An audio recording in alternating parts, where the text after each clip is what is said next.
we ready? Good afternoon, everyone, and welcome to the Public Works Committee meeting for Tuesday, January 15th, 2019. First order of business is roll call and determination of quorum.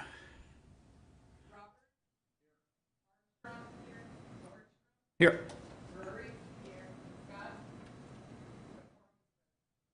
Thank you, and if I may take a personal privilege here for just a second, is that I want to thank the IT department for fixing the website for the Public Works agenda. There was a lot of items that I could not open or get at to the attachments, so I want to thank the IT department for spending a little extra time over the weekend for resolving that issue. So just a personal thank you to them. One more item is just remember to turn off all your cell phones to off or vibrate, and if you need to take a call, please take it out into the hallway. The chair will now accept a motion to adopt the agenda. So moved. Second. Motion by Robert, second by everybody else. Those in favor? Aye. And motion carries. I do not have any comments from the general public, whereas this is the time for members of the public to discuss or express concerns to the committee on any issue, not limited to items on the agenda. Action will not be taken at this meeting on any issue that is not on the agenda, except by placement on the agenda by unanimous vote of the council members present. And I just want to double check. There is no one from the audience that wants to speak on a public concern. Thank you. So the public comment period is closed. Moving on to consent items 1 through 18, the chair will open up to public comments and not seeing anybody. Nope. Public comments on 1 through 18. I'm not showing you, but you go ahead. Thank you, Chair. I'd like to pull 15, please. Okay. Item 15. Anyone else want to pull something? And Daryl, my screen has not popped up just yet. There it is. I got it. Yeah, it came up. Thank you. Any other items that wish to be pulled? I'm glad everybody's pulling 15. Thank you.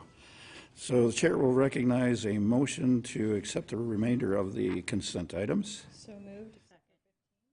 Yep, with the exception of number 15. Motion by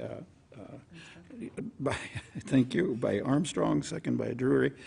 And those in favor? Aye. Those opposed? Thank you. Item number 15 is approved request from Black Hills Farmers Market to name the area located at 145 East Omaha Street to Market Park. And the chair will recognize Alderwoman Drury. Thank you, Mr. Nordstrom. May I just direct a comment to Jeff Bigler, Director of Parks and Rec? You may. Good afternoon, Jeff. Could you just tell us a little bit about this park? I'm pretty excited to have a name for it, and could you tell us a little bit about how this came about, please? Certainly. Yes, this location, everyone kind of knows it as the former Harley-Davidson site, or the empty lot next to the spa location on Omaha Street. That's actually Rapid City Greenway Tract number 28. Does not have an official park name. It's been used as a farmer's market back in the early 2000s. The farmer's market actually was located there for a number of years. Since then, they relocated to the Founders Park area for quite a few years. And then in 2017, requested the ability to move back to this location. And they're very, very happy with the location. And they came to us and wanted our opinion as to whether or not we would support naming that area Market Park to better identify it for their customers and for their clients and for their members. And we thought it was a great idea. And we ran it through our Parks and Rec Advisory Board, and it met unanimous support there. Well, I think it's a good idea to have a name for it for marketing purposes and just for them to have a place to call their own. So I am definitely for this. Thank you, Mr. Bigler. I yield. Good call, Jeff. Thank you. The motion on the floor is to approve. Those in favor? Aye. Those opposed? Thank you. Motion carries.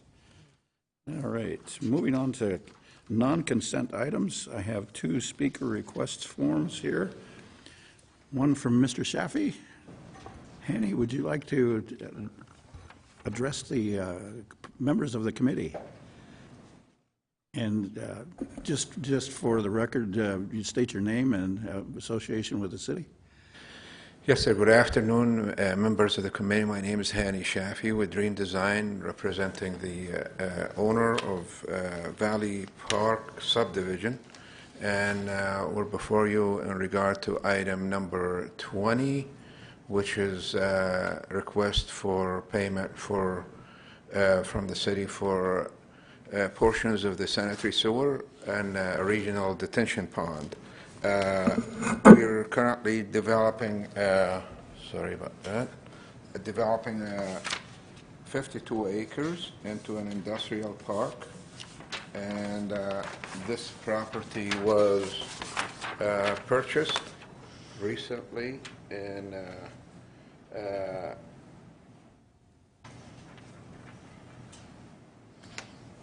I will be addressing the detention pond, which is the drainage request, and Kyle will be addressing the request for the sewer. This park is zoned industrial, and this is the master plan for the park, which included a railroad spur along just to the south of Eglin. The location of this is basically just to the north of Menard. As part of the development, we intended to utilize an existing stock dam for detention pond, and when we submitted the plan, the stipulations were to approve with the stipulation building a detention pond, and we have built a detention pond in accordance with the drainage basin plan that is labeled as the Box Elder Creek Drainage Basin Plan. And on that plan, this pond is to be regional to address flows coming in from other properties that we don't own. As you can see in the distance, there are 2 buildings that are currently either under construction or just being finished. One is a bank on a property owned by Menard, the other one is a tire shop. And most of the drainage from those facilities actually drain into this pond. The drainage basin plan consists of 3 sub-basins. The sub-basin, which is the south basin, as labeled, it includes several ponds, and it also shows this as the sub-basin that is shaded in the blue is the area that is draining into that pond, and it is about 193 acres. Out of those 193 acres, there are basically 52 acres are being developed by us. The basin has approximately 21 detention ponds like this. 16 of them are already constructed, and those 16, actually all but 2, I believe, are in the city limits of Rapid City, the other 2 in Box Elder. The detention ponds that have been constructed, they were all, I believe, paid for by public funding in one mechanism or another. The basin itself is huge, and the basin plan identifies about $25 million worth of drainage improvements. The design criteria manual basically requires us to detain the flow when we develop property, to detain the flow and keep it at pre-developed or existing grassy land flow. As you could see in this map, sorry about that, I don't know if you can read it, but on this map, the existing undeveloped flow, the grassy land flow, is basically 285 cubic foot per second, which is this number. And the capacity of downstream improvements that are already in existence is only 100 cubic foot per second. So if this detention pond does not get built, then what happens is if we have a 100-year storm, then the downstream improvements, including the railroad, may be damaged. So therefore, there will need to be over-detention to detain the existing flow and keep it at 100. And when the entire basin is developed, the flow will jump up to 465 cubic foot per second, which is way more than what is today.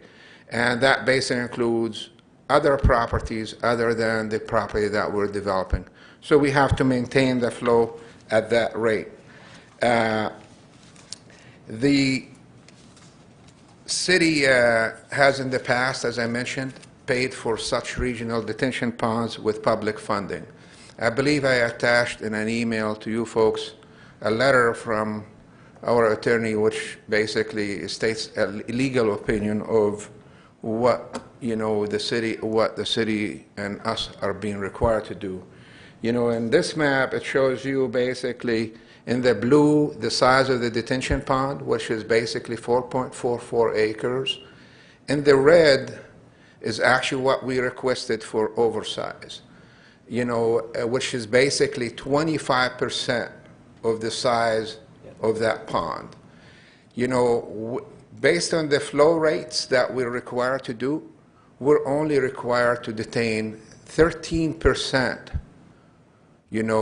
of the size of this pond, not even 25%. So it's like we have to over-detain to allow the improvements downstream to be protected, and we also are detaining to allow our neighboring properties to be developed.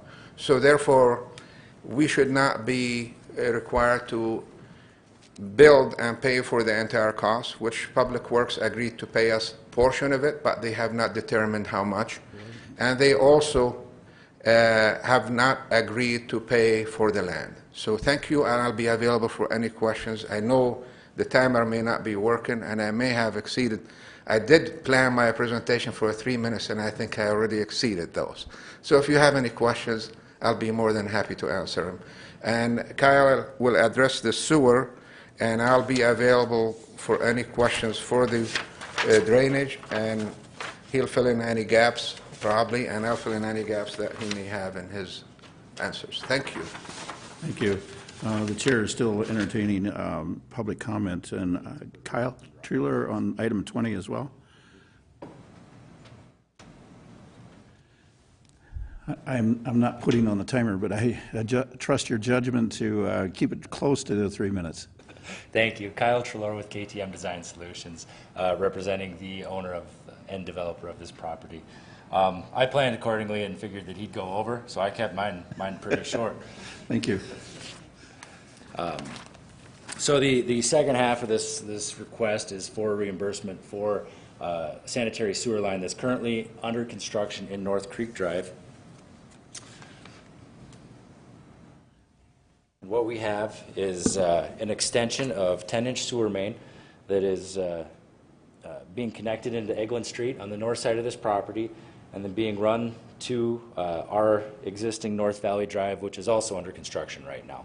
It's approximately 1,200 linear feet of sewer main with manholes and all of the required infrastructure that goes with that. Also included at a significant expense is a crossing underneath the railroad, in which you have to go through the railroad permitting to do the boring, an expensive piece of infrastructure. Our request is to recover half the cost of that, with that half of the other half of that sewer main to be levied upon the properties that are benefiting on the other side of this right-of-way. So we're simply asking that an agreement be entered into that would allow that extra cost of that sewer main to be covered through those benefiting properties. As they develop out, then they can pay their fair share of this infrastructure as well. And you can see here we do have several tracts of land on the west side of this property. I'll also note that here along the Menards area, we just had some platting that was done by Menards that essentially allowed lots to be created without sewer service. So we're providing sewer service for them with the infrastructure that we're doing. That's all in accordance with the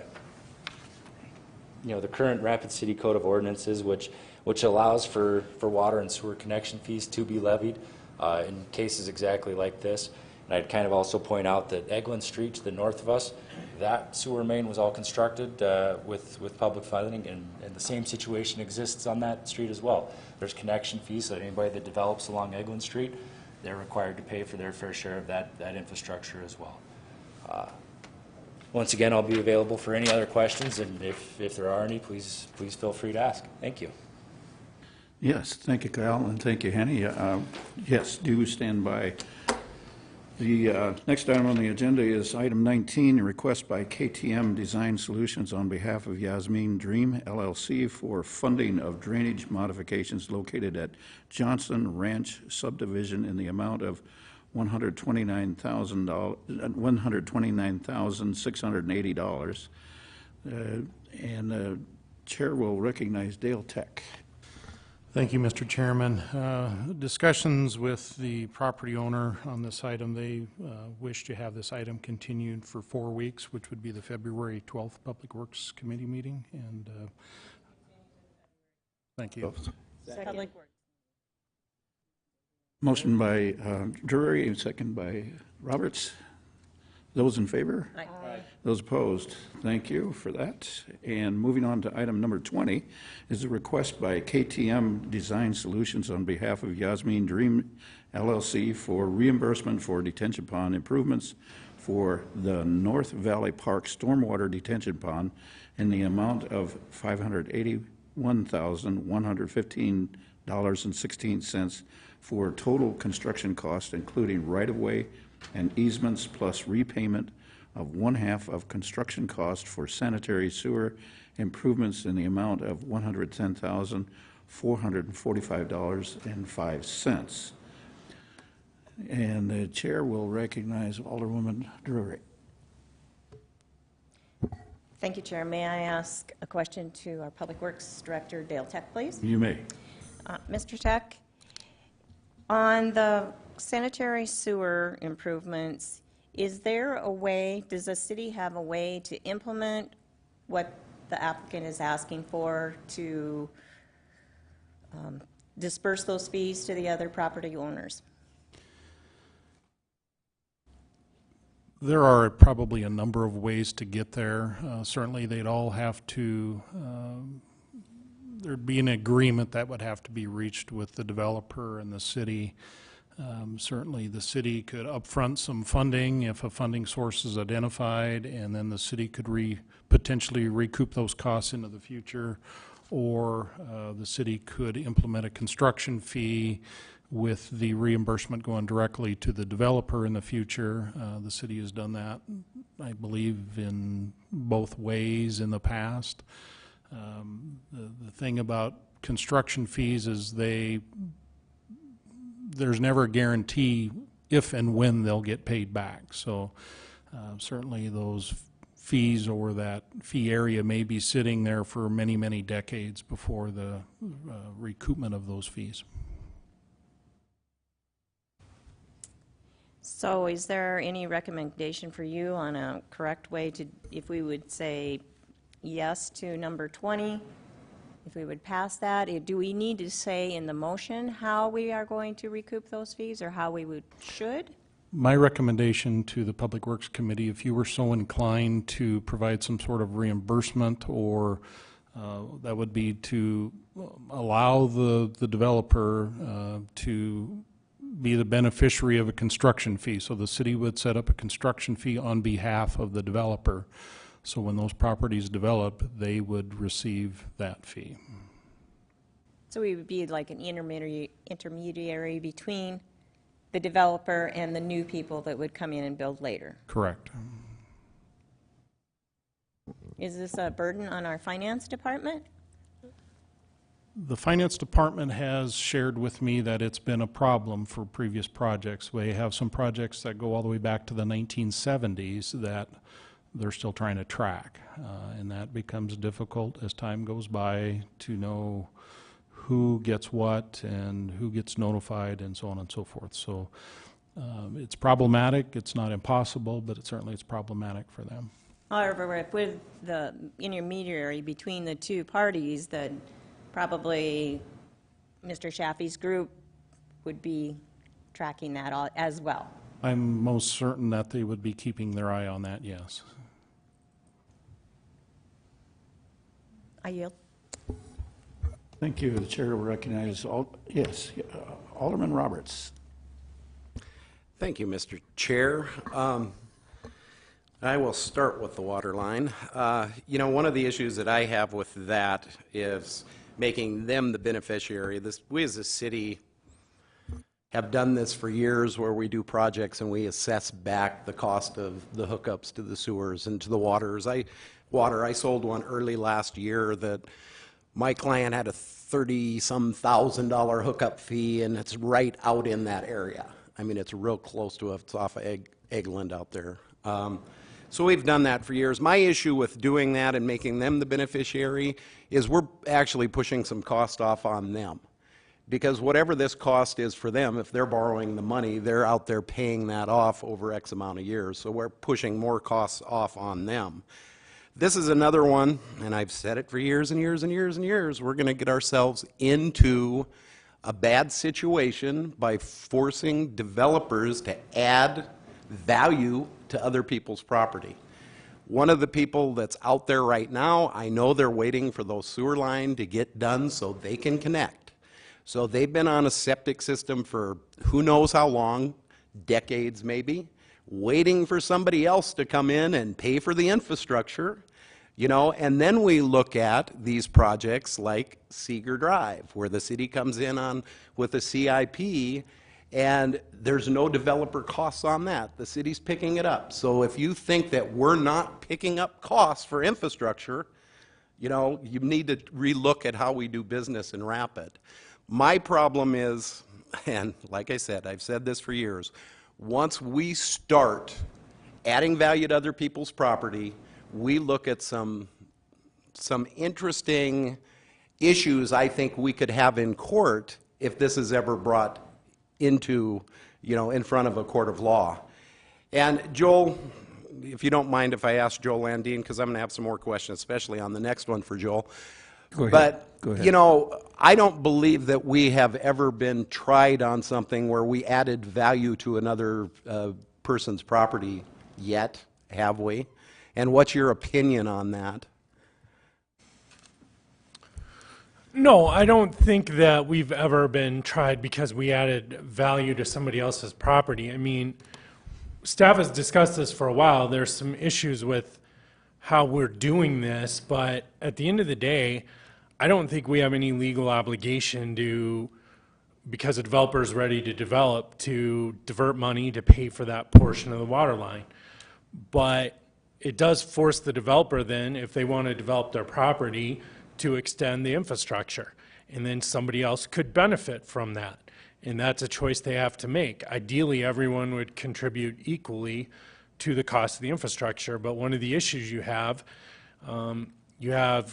landowners, say, on both sides of a roadway, and one's ready to develop and the other isn't, and it is a bad situation because on the one hand, if you're the developer on the side of the road that isn't ready to develop and you're told, well, you need to pay for half of this development cost, you might say, hey, that's unfair. I don't want to develop. How can you force me to pay for that? On the other hand, if you're the developer on the other side of the road that's ready to develop, hey, I'm being held hostage by this person that doesn't want to develop, and why should I pay the whole cost? The problem is we don't have a pot of money out of which we can easily pay that cost and then try to recoup it from that person on the other side of the road. So I'm not overly worried about us getting sued. I don't think anyone can force us to install infrastructure, but I certainly recognize, you know, if I was ready to develop my property and was being asked to pay the entire cost and my neighbor was going to benefit from that and not have to contribute, that would upset me. On the other hand, I can also see if I was across the road and I wasn't ready to develop or wasn't ready to pay that cost, I wouldn't want to be forced to either. And we don't, unfortunately, have a mechanism to collect that other than the fees. But again, those are difficult because if they don't connect or they don't develop, then either we don't recoup or they don't recoup. And I agree with what you said, that as a developer and you borrow the money, you know, waiting how many ever years that you might or might not ever recoup it, this is a difficult situation to be in. Yes, absolutely. And, you know, but I think as a developer, they would like to see that option rather than no option. But I think this is kind of a unique case because I think if the council remembers, the developer brought in a different sewer line project for this development. That sewer line would have been a lot less expensive for the developer. The city basically forced them into putting this sewer line in that road, which benefits the other people. I think we're going to find some issues in court on this. My opinion, you know, I don't mind seeing it to go to court because I have said for years that we put ourselves into this situation. I would love to see a court of law give us a ruling on this one way or another. My worry is this ruling will not be beneficial to the taxpayers. And I just want to make sure this is on record because of the way that I have a feeling this may go down. You know, I like being on the winning side of these lawsuits. You know, we're in the middle of one right now. I was on the winning side of that one. I was happy to say that we needed to follow the rule of law, and I don't think the rule of law has been set on this one, but are we going to be the ones that want to set that rule? So anyway, that's the first one. The second one I think is way more clear in my mind because of the fact that we are actually, in my opinion, taking property from Mr. Shaffey for this detention pond. You know, I think that the Fifth Amendment's very clear on that. I think the state constitution is very clear on that. I hope that everybody read the letter from his attorney on that. You know, can I ask you a couple of questions, Mr. Shaffey, on this detention pond? Mr. Shaffey, if you can come to the podium, please. Thank you.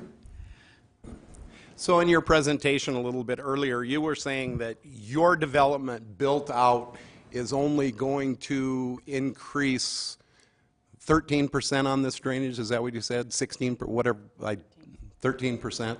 So you'll be contributing 13% of the drainage going into this drainage pond, detention pond. The amount of drainage detention that we will be required to do under the current criteria is approximately 13% of the size of this detention pond.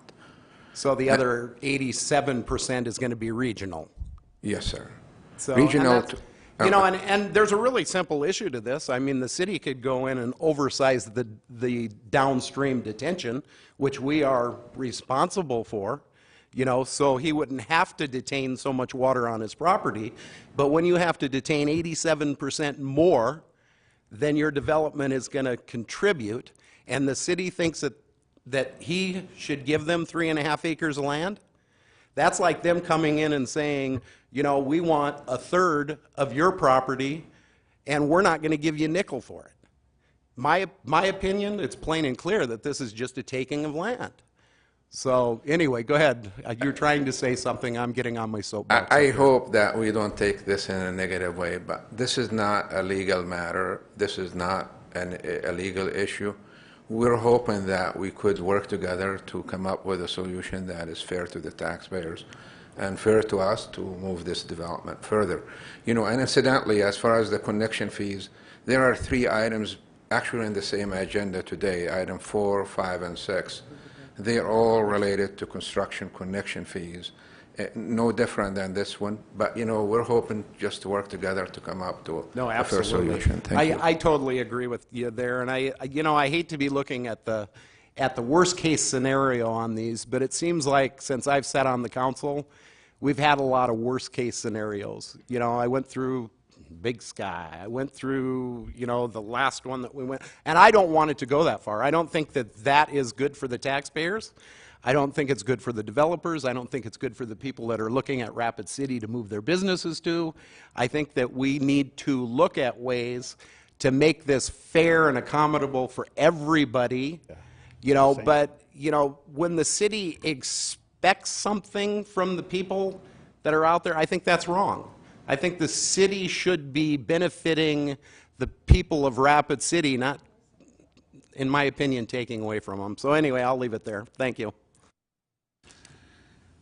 Thank you. Before the chair moves on to the next speaker in the queue here, is that I'd like to have the members of this committee consider taking some of this ideas that are getting floated back and forth here. Number one is, how much does the city subsidize the developers? And I don't know what the answer to that is. Is it 0? Is it 100%? Can we find something in between there? My default position is try to find a compromise, and so that's where I'm at with that. So, Mr. Tech, did you have a comment to make before? I saw you were in the queue, and I don't have you in there now. I guess maybe I would like to clarify some of the discussion that's been going on today. Mr. Shaffey, KTM Design Solutions, had submitted a request for oversize. It came directly to the Public Works Department. We responded in writing, as well as met with both Hanny and Kyle. We just want the opportunity to try to sit down and negotiate with the requester. Certainly we got a request out of the blue, didn't know what was coming, didn't know what it included, haven't even had the opportunity to sit down and talk about it. And I believe that's exactly what they want as well. So to characterize that we're being out of line, we haven't even done anything yet. We're wanting the opportunity to negotiate, and that's where it lies today. Thank you, Mr. Tech. Do you have a suggestion on time frame for, and I don't want to get to a negotiation issue here from the dais, but do you have a recommendation for a timeline for how long we should continue this?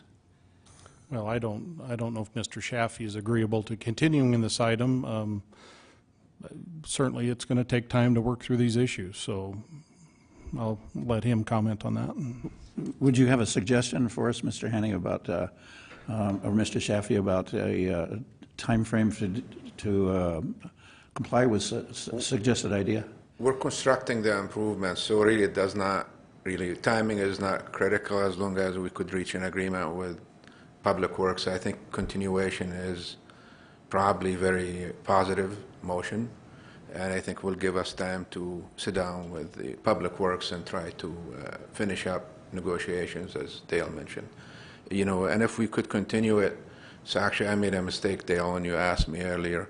I gotta be in Washington, the next Public Works, then I gotta be in Germany, the one after that. So if you could do it, the last Public Works in February, it will be really good. Yeah, thank you. Thank you. And then would you gentlemen be agreeable, Mr. Shaffey, would you be agreeable to separating these two issues out? Because it looks, to the chair, it looks a little bit more complicated with the entire issue as a one package. Could that be amenable to split the two issues? Whatever makes it easy for the council, that would be fine with us. Yeah. Thank you. Thank you. Let's see. Alderman, I've got Becky in the, let's go to Alderwoman Drury. There we go. Got it. Thank you, Chair. I would like to make a motion to break this item 20 into two separate requests. One for the stormwater detention pond and one for the half construction cost for the sanitary sewer improvement. That would be my first motion, is to break them into two portions, and then I would like to continue both of those to the February 26th Public Works meeting. And the chair will, If we're going to continue it. Be cleaner if we did it in two separate items. agreed.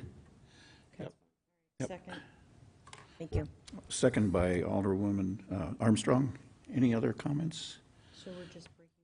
we're splitting it in two and then bringing it back to us the February 26th. Yes. And, okay, Chair will recognize Alderman Roberts. Thank you, Mr. Chair. I just got one little issue that I want to get off my chest, because I didn't like the fact that our chairman said we're subsidizing the developers. You know, in this case, I don't think there's any kind of a subsidization in it. I think that we're just trying to figure out what's fair that the city should pay for and what's fair that the developer should pay for.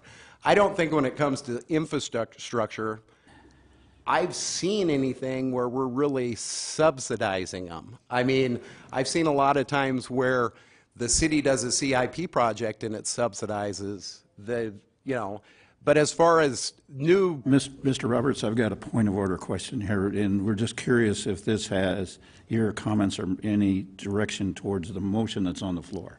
Not really. I just wanted to chastise you, Richie, because I think it's a wrong thing to say. Thank you. Duly noted, and the chair will call a question. Motion is to split this item and continue it to the February 26th meeting. Those in favor? Aye. Those opposed? Motion carries. Move to adjourn. Second. Thank you. Motion is to adjourn. Those in favor? Aye. Those opposed? That's a subsidy, John. That's a subsidy.